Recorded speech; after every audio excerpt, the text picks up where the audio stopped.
네, 우리 한 번 더 인사합시다. 하나님의 복음이 필요한 곳에 우리를 인도하십니다. 이렇게 한번 인사해 볼까요?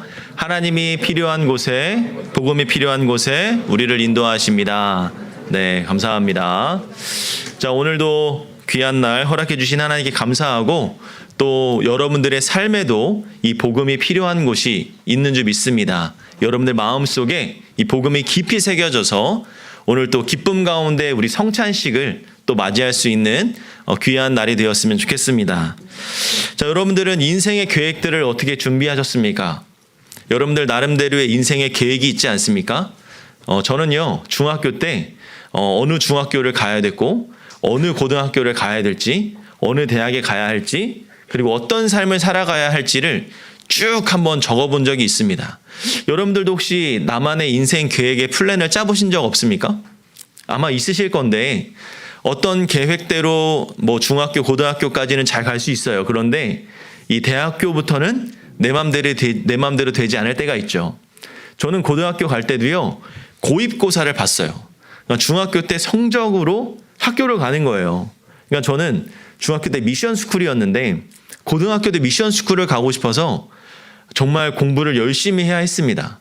근데 뭐 공부를 조금 이게 좀 부족하거나 하지 못했던 친구들은 이게 다른 지역으로 갈 수밖에 없는 그런 곳이었어요. 그러다 보니까 고등학교부터 쉽지가 않았죠. 대학 가려고 해도 여러분 그게 쉽게 됩니까? 내가 뭐 서울대 가고 싶다고 다 서울대 가나요? 아니죠. 내가 항상 그럼에도 불구하고 어떤 목표를 두고 그 목표를 성공하려고 우리는 달려갑니다. 그런데 때로는 내가 가는 그 목표를 향해서 달려가지만 가지 못할 때가 있죠. 여러 가지 이유 때문에. 어떨 때는 나의 부족함 때문에, 어떨 때는 나의 상황 때문에, 어떨 때는 나의 환경 때문에 가지 못할 때가 있습니다. 오늘 본문 속에 이 바울도요, 2차 전도 여행을 준비하고 있었어요. 나름대로 하나님의 복음을 깨닫고 인생이 변화된 사람 아닙니까? 우리 그동안 바울에 대한 이야기 많이 나눴잖아요. 그죠? 바울이 갑자기 하나님의 음성을 듣고 왜 나를 핍박하냐라고 하면서 내 인생을 주님께 헌신하는 인생으로 살아야겠다라고 고백하고 복음을 전하는 전도자의 삶을 살았잖아요. 그래서 바울은요, 오늘 본문 속에서는 2차 전도 여행을 준비를 하고 있는 거예요. 사실 1차 전도 여행을 끝냈습니다. 1차 전도 여행을 쭉 돌고 나서 뒤를 돌아보니까 내가 아직 1차 전도 여행 때 하지 못했던 몇몇 지역이 있는데 그곳에 복음을 전하러 갔으면 좋겠다라는 계획을 갖고 있었어요. 그래서 오늘 6절에 보니까 성령이 아시아에서 말씀을 전하지 못하게 하시거늘 그들이 부르기아와 갈라디아 땅으로 다녀가 무시아 앞에 이르러 비두기아로 가고자 애쓰되 근데 예수의 영이 허락하지 않았다라고 이야기를 합니다. 그러니까 이 바울이 부르기아와 갈라디아, 비두니아로 가려고 계획을 했던 거죠. 근데 이곳은 이미 1차 전도 여행을 갔다 왔던 곳인데 다시 한번 가려고 했던 겁니다. 그런데 성령이 아시아에서 말씀을 전하지 못하게 했다. 이거는 성령님이 아시아에서 복음을 전하지 못하게 딱 단절했다가 아니라 이미 그곳을 복음을 전했던 자였기 때문에 하나님이 그곳을 원하지 않았다. 다른 마음을 표현하고 있는 장면인 거예요. 그리고 7절에 보니까 예수의 영이 허락하지 아니했다. 이 말도 마찬가지입니다. 예수님이 딱 잘라서 허락하지 않은 게 아니라 그것보다도 나는 바울아, 나는 네가 너를 다른 곳에 가고 싶어. 다른 곳에서 복음을 전하게 하고 싶어 라고 예수님의 마음을 보여주시는 장면인 거예요. 그러니까 바울은 나름대로의 2차 전도 여행 계획을 짰습니다. 여기 갔다가 복음 전하고 저기 갔다가 복음 전하고 여기 갔다가 요거 해야지.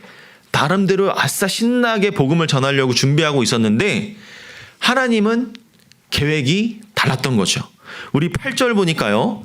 무시아를 지나 드로아로 내려갔는데 9절에 밤에 환상이 바울에게 보임에 마게도냐 사람 하나가 서서 그에게 청하여 이르되 마게도냐로 건너와서 우리를 도우라라고 하거늘 이라고 얘기합니다. 이게 무슨 말이에요?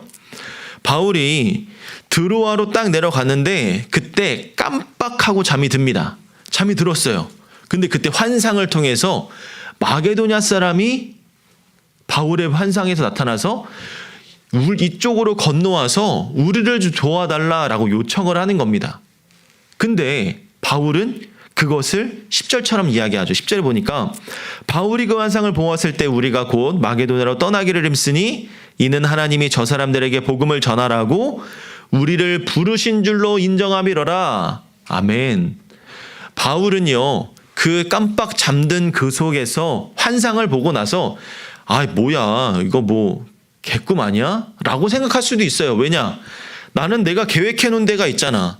계획해놓은 인생의 플랜이 있는데 주님께서 갑자기 환상을 통해서 마게도냐 사람이 야 바울아 그쪽 말고 건너와서 우리를 좀 도와줘 라고 요청을 한 거예요. 그러니까 바울은 이게 뭐지?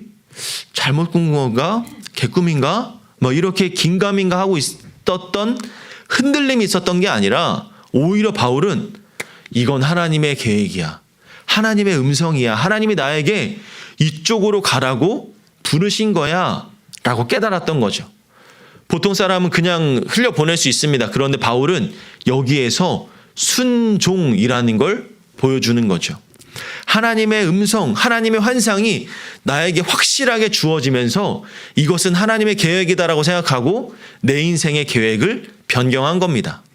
그랬더니 어떤 결과가 있었는지 아세요?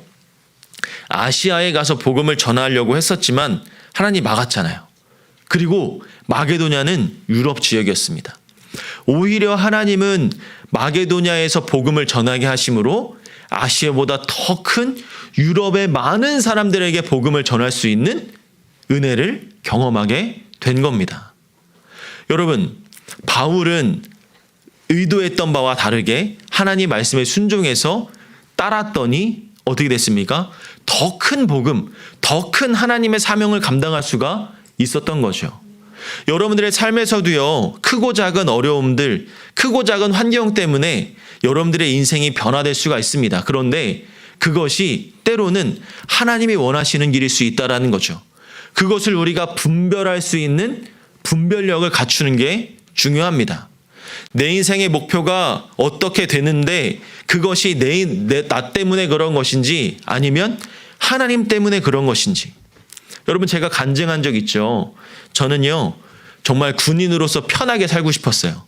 제가 공군을 간 이유가, 지역군인을 간 이유가 그 IMF 막 겪으면서 남들 취업 못하고 어려워서 쩔쩔맬 때 나는 군대 가서 편하고 안정된 직장에서 살려고 누렸습니다. 근데 사실 군대가 어떤 데야? 나라를 지키고 국민과 나라를 지키기 위해서 헌신하는 집단 아닙니까? 근데 저는 죄송해요. 나라? 잠깐 다음. 국민? 죄송합니다. 세 번째요. 저는 내가 1승이었어. 나 편하려고. 나 잘 먹고 잘 살라고. 좋은 직장, 좋은 아내 얻고 좋은 가정 이루고 정말 넉넉한 삶을 살고 싶어서 군대 갔어요, 사실. 근데 하나님이 내 인생을 바꿨잖아. 어디서 바꿨어요? 선교지에서. 선교지 갔더니 나랑 똑같은 나이에 친구가 선교하고 있었다고 했잖아요. 근데 그 친구가 나는 이 젊은 날에 주님을 위해서 헌신하겠다고 선교지 와 있는데 나는 뭐 어땠어요? 나는 복음커녕 나 혼자 잘 먹고 잘 살려고 그렇게 살았잖아. 그때 하나님이 내 인생을 만졌어요. 그리고 과감하게 전역 지원서를 쓰게 하셨고 하나님께서 제2의 인생의 삶으로 나를 이끌어 주신 거죠. 여러분들의 인생에도 그런 기회와 타이밍이 분명히 찾아옵니다. 고등학교 때 있을 수가 있고요. 대학 때 있을 수가 있고요. 여러분들 직장에 다니고 있을 때 언제든지 그런 기회들이 찾아오게 됩니다. 그럴 때 여러분들도 놓치지 마시기 바랍니다. 이게 하나님의 계획이구나. 이게 하나님의 뜻이구나. 하나님이 날 향한 부르심이구나 라는 것이 확실하게 마음속에 들어온다면 과감하게 내 인생을 변화시킬 수 있어야 됩니다. 내가 갖고 있었던 계획을 수정할 수 있어야 돼요. 저 사실 그때만 해도요. 정말 고민과 어려움이 많았어요. 왜? 내가 열심히 이루어놨던 내 탑을 무너뜨려야 되니까. 전혀 새롭게 개척하지 않았던 삶으로 나아가야 되니까. 근데 지금의 결과는 어떻습니까? 저는요. 너무너무 만족해요. 너무너무 감사합니다. 여러분들을 만날 수 있고 말씀을 나눌 수 있고 이 성찬의 은혜를 함께 누릴 수 있다는 것 자체가 저에게는 너무 기뻐요. 아마 지금 제가 군인 계속하고 있었으면 신나게 비행기 조종하고 있었겠죠. 근데 비행기 조종하고 내려오고 끝? 삶의 의미? 하나님을 향한 어떤 의미를 찾기가 더 힘들지 않았을까? 물론 군인으로서도 하나님을 열심히 섬기는 방향이 있었겠죠. 그런데 저는요, 지금 제 모습이 너무나 행복하고 좋습니다. 여러분들의 삶에도 이 바울과 같이 하나님의 특별한 계시와 뜻이 있을 겁니다. 그리고 그 복음이 필요한 도시였던 지역이었던 그 유럽 지역에 이 하나님의 복음이 전해지면서 어떤 결과가 나왔는지 우리 다음 주부터 또 살펴봅니다. 중요한 것은요, 하나님은 나를 늘 복음이 필요한 곳 가운데 세우신다. 그리고 그곳에 내가 순종하고 나아가면 어떻게 된다? 하나님의 큰 사명을 감당할 수 있는 그런 믿음의 사람이 된다. 그 믿음이 나에게 기쁨과 감사로 전해진다는 거죠. 저는 그래서 여러분들이 빨리 복음의 은혜를 깨닫고 빨리 하나님의 뜻을 깨달아서 여러분들의 인생이 조금이라도 더 빠르게 행복하고 즐겁고 기쁨과 감사로 넘쳐났으면 좋겠어요. 제가 지금 제일 후회하는 게 뭔지 압니까? 고등학교 때 이런 걸 깨달았다면 그러면 대학부터 신학을 할 텐데 이런 생각이 있어요. 아니 사실 저 목사 안수 받을 때 나보다 한참 어린 애들도 같이 받았거든. 근데 너무 부러웠어요. 저 친구들은 저 어린 나이 때부터 헌신하겠다고 하나님 앞에 나아가는 게 너무 부러웠어요. 저는 여러분들이 그랬으면 좋겠어요. 신학하라는 소리가 아니고 여러분들이 빨리 하나님의 뜻과 은혜를 내 진료를 찾아서 그렇게 헌신되고 감사하는 삶, 그래서 기쁨과 감사로 누리는 삶, 그런 삶을 누렸으면 좋겠습니다. 여러분 오늘 성찬식을 진행하는데 제가 늘 강조하는 거 있죠? 하나님께서 은혜를 주시는 세 가지 방편. 뭐다? 첫 번째 예배. 그렇죠. 예배 중에서도 두 가지. 말씀. 두 번째 기도. 세 번째 성찬. 맞아요. 오늘 여러분들이 이 성찬에 참여하면서 또 말씀과 기도로 나아가면서 정말 하나님 이렇게 기도했으면 좋겠어요. 예수님이 이 땅에 오신 이유가 뭡니까? 우리의 죄를 사해 주시기 위해서, 우리를 구원해 주시기 위해서 오셨잖아요. 하나님께서 인간의 몸으로 이 땅에 오시고 우리를 위해서 십자가에 피 흘려 죽으셔서 우리가 구원을 얻을 수 있다라는 것. 예수님이 오신 목적은 그거였습니다. 이 땅 가운데 복음이 필요했기 때문에 예수님이 오신 거예요. 예수님이 오셔서 십자가에 매달려 죽으시고 우리를 부활하심으로써 우리를 구원하셨죠.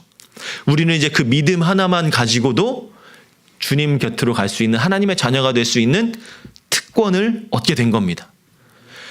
하나님도 복음이 필요한 곳에 예수님을 이 땅에 보내셨던 것처럼 하나님 오늘 저를요 복음이 필요한 곳으로 꼭 보내주시기 바랍니다. 복음이 필요한 곳 가운데 제가 있을 수 있기를 소망합니다. 이 마음의 고백이 여러분들에게 있다면 오늘 이 예배가 말씀과 기도와 이 성찬의 의미가 마음속 깊이 새겨질 줄로 믿습니다. 오늘 이 마음을 가지고 우리 함께 이 성찬 예식에 함께 참여하여서 예수님의 그 십자가의 사랑, 그 구원의 은혜를 다시 한번 감격할 수 있는 저와 여러분들이 되기를 주님의 이름으로 축복합니다. 아멘. 자, 우리 함께 찬송가 228장 1절과 4절을 찬양하심으로 성찬 예식을 거행하겠습니다.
길이 4절입니다. 주님의 성찬 받을 때마다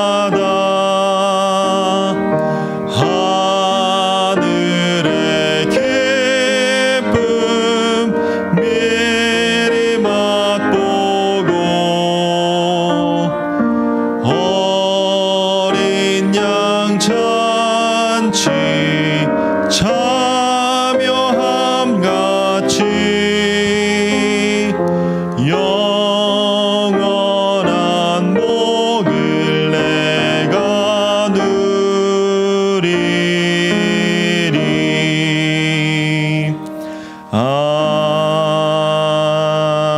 아멘.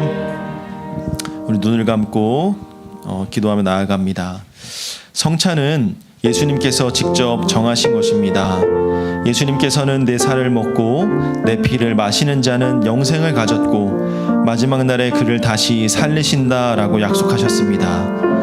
성찬 예식에는 예수를 구주와 주님으로 고백하는 자들, 곧 세례를 받으신 분들만 참여하실 수 있습니다. 세례를 받으셨다 하더라도 나에게 심각한 죄가 있다면 그분들은 꼭 회개를 하시고 이 성찬에 참여하셔야 합니다. 떡과 잔이 나뉘어질 때 가지고 묵상하시다가 다 함께 같이 나누도록 하겠습니다. 우리 사랑하는 고등부 형제자매 여러분, 이 성찬을 통해서 우리 주님과 깊게 연합되는 경험, 그런 축복을 사모하십시다. 그렇게 하기 위해서 우리의 죄와 허물을 주 앞에 내려놓는 기도를 갖겠습니다. 다 함께 기도하겠습니다. 사랑해 주님 감사합니다. 오늘 이 성찬 예식을 참여하며 나의 죄와 허물을 주님 앞에 내려놓습니다. 주님이 모든 것을 용서하여 주시고 주님 앞에 한 걸음 한 걸음 나아가는 우리 믿음의 자녀들 되게 하여 주시고, 또 이 성찬 예식을 통하여서 예수님의 참된 사랑을 경험할 수 있는 귀한 시간 되게 하여 주시옵소서. 주님 감사를 드리며 예수님의 이름으로 기도하옵나이다. 아멘. 이제 분병하겠습니다. 찬송가 144장 찬양하시면서 분병하도록 하겠습니다.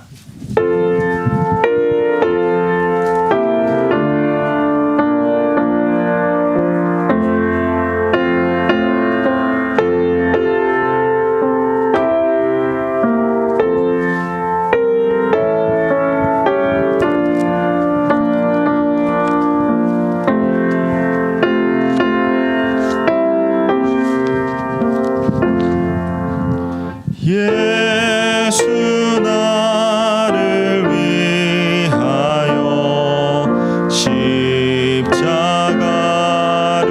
질 때 세상 죄를 지시고 고초당하셨네.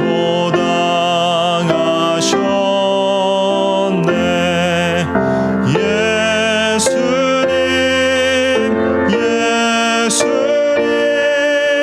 나의 죄 위하여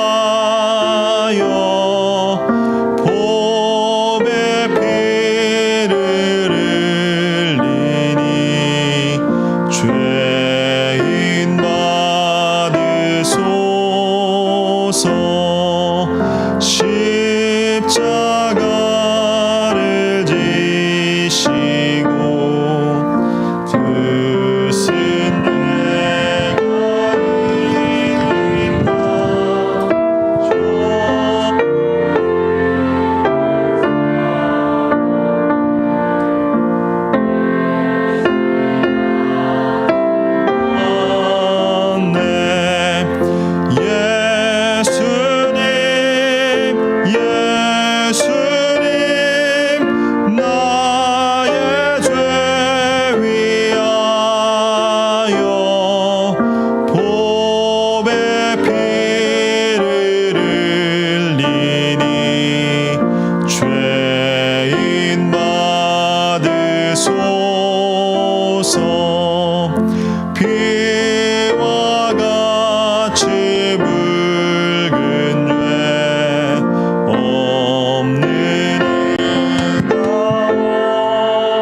아멘. 혹시 떡을 받지 못하신 분 있다면 손으로 거수해 주시면 저희가 떡을 가져다 드리겠습니다. 네, 우리 함께 말씀을 읽겠습니다. 그는 멸시를 받아 사람들에게 버림받으며 간고를 많이 겪었으며 질고를 아는 자라. 마치 사람들이 그에게서 얼굴을 가리는 것 같이 멸시를 당하였고 우리도 그를 귀히 여기지 아니하였도다. 그는 실로 우리의 질고를 지고 우리의 슬픔을 당하였거늘 우리는 생각하기를 그는 징벌을 받아 하나님께 맞으며 고난을 당한다 하였노라. 그가 찔림은 우리의 허물 때문이요 그가 상함은 우리의 죄악 때문이라. 그가 징계를 받음으로 우리는 평화를 누리고 그가 채찍에 맞음으로 우리는 나음을 받았도다. 우리는 다 양 같아서 그릇 행하며 각기 제 길로 갔거늘 여호와께서는 우리 모두의 죄악을 그에게 담당시키셨도다. 아멘. 우리 사랑하는 고등부 형제자매 여러분, 우리가 가지고 있는 이 떡은 예수님의 몸을 상징합니다. 예수님은 갈보리 십자가 위에서 그 몸을 찢으셨습니다. 그래서 우리에게 생명의 떡으로 다가오셨습니다. 오늘도 우리에게 이런 예수님이 다가오시기를 원하십니다. 우리는 이 생명을 가졌습니다. 이제 마음으로 소원하시면서 이 떡과 함께 내 안에 예수님의 생명이 다시 살아나기를 소원합니다. 그리고 날 위해 십자가 지신 주님께 감사를 드리며 이 고백을 함께 드리시고 같이 떡을 드시기 바랍니다. 떡을 드시기 바랍니다.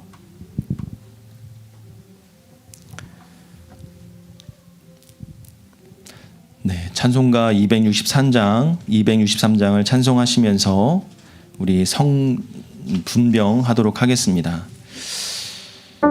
내가 너희에게 전한 것은 주께 받은 것이니 곧 주 예수께 잡히시던 밤에 떡을 가지사 축사하시고 떼어 이르시되 이것은 너희를 위하는 내 몸이니 이것을 행하여 나를 기념하라 하시고 식후에 또한 그와 잔을 가지시고 이르시되 이 잔은 내 피로 세운 새 언약이니 이것을 행하여 마실 때마다 나를 기념하라 하셨으니 너희가 이 떡을 먹으며 이 잔을 마실 때마다 주의 죽으심을 그가 오실 때까지 전하는 것이니라. 아멘. 이제 잔을 나누겠습니다.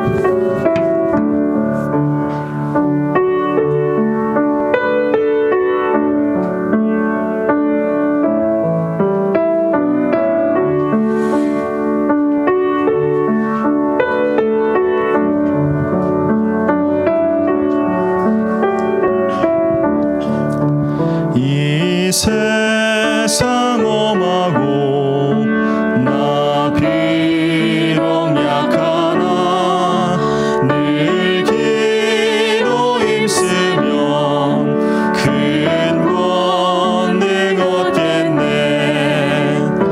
주의 은혜로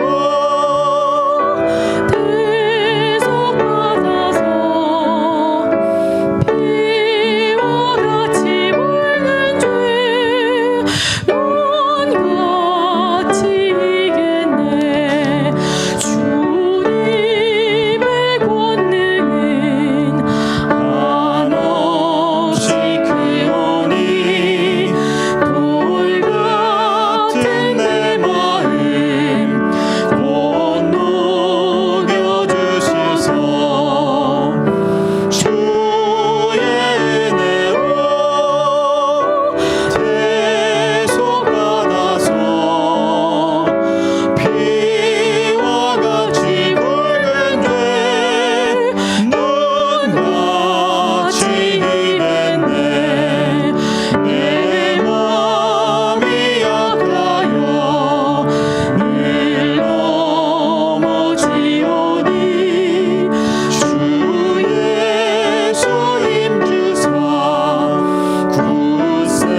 주의 집에 사는 자들은 복이 있나니 그들이 항상 주를 찬송하리이다. 주께 힘을 얻고 그 마음에 시온의 대로가 있는 자는 복이 있도다.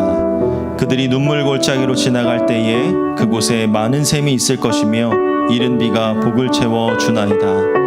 만군의 하나님 여호와여, 내 기도를 들어옵소서. 야곱의 하나님이여, 귀를 기울이소서. 우리 방패이신 하나님이여, 주께서 기름 부으신 자의 얼굴을 살펴보옵소서. 주의 궁정에서의 한날이 다른 곳에서의 첫날보다 나은즉 악인의 장막에 사는 것보다 내 하나님의 성전 문지기로 있는 것이 좋사오니 내가 영원토록 아버지 집에 거하리로다. 아멘. 우리 사랑하는 고등부 형제자매 여러분, 우리가 들고 있는 이 잔은 예수님의 보혈을 상징하는 피가 담겨 있습니다. 예수님의 보혈에는 능력이 있습니다. 우리의 어떤 죄도 사하여 주고 우리의 어떤 허물도 덮어주며 우리의 큰 상처도 치유하여 줍니다. 무엇보다도 하나님 아버지 보좌에 이르는 길이 열려 있음을 가르쳐주고 그 길로 인도하여 줍니다. 이제 우리는 이 예수님의 피를 함께 나누면서 그 능력을 회복할 수 있기를 바랍니다. 그리고 그 하나님의 큰 사랑을 다시 한번 경험합시다. 우리 함께 고백합시다. 보혈을 흘려주신 예수님 감사합니다. 예수님 찬양합니다. 예수님 사랑합니다. 우리 이러한 고백과 함께 잔을 나누도록 하겠습니다.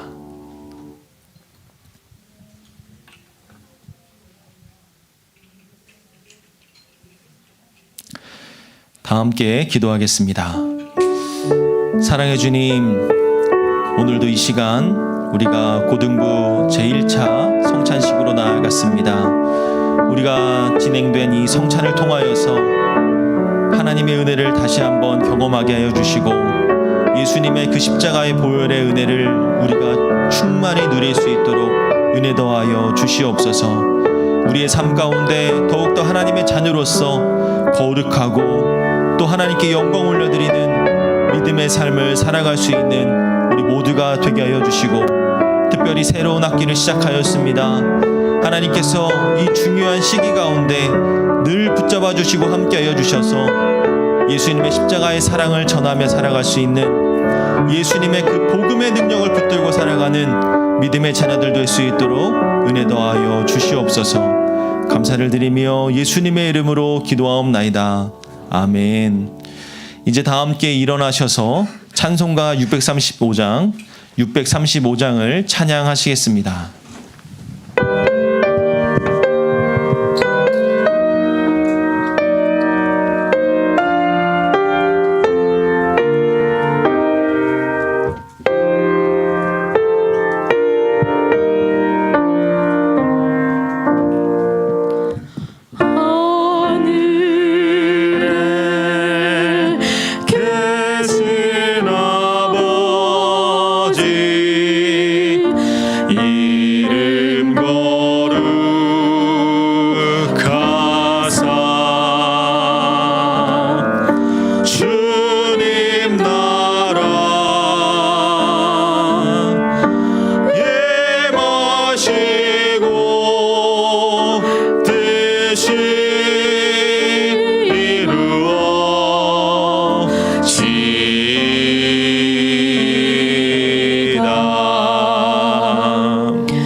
일용할 양식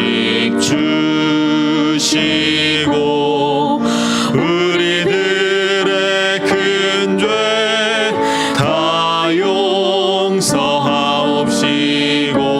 또 시험에 들게 마시고 악에서 구원하소서. 대개 주의 나라 주의 권세 주의 영광 영원히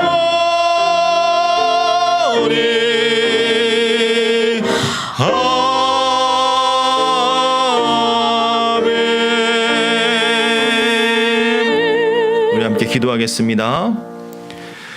이제는 우리 주 예수 그리스도의 은혜와 하나님의 한없는 사랑하심과 성령님의 감화감동 교통하심이 하나님의 주권을 인정하고 나의 주인 되신 예수 그리스도를 믿음으로 고백하는 사랑하는 주의 자녀들의 머리 위에, 또 복음이 필요한 곳에 나를 보내시고 하나님의 큰 일을 행하시는 주님을 의지하며 나아가는 주의 자녀들의 머리 위에 이제로부터 영원토록 함께 있을지어다.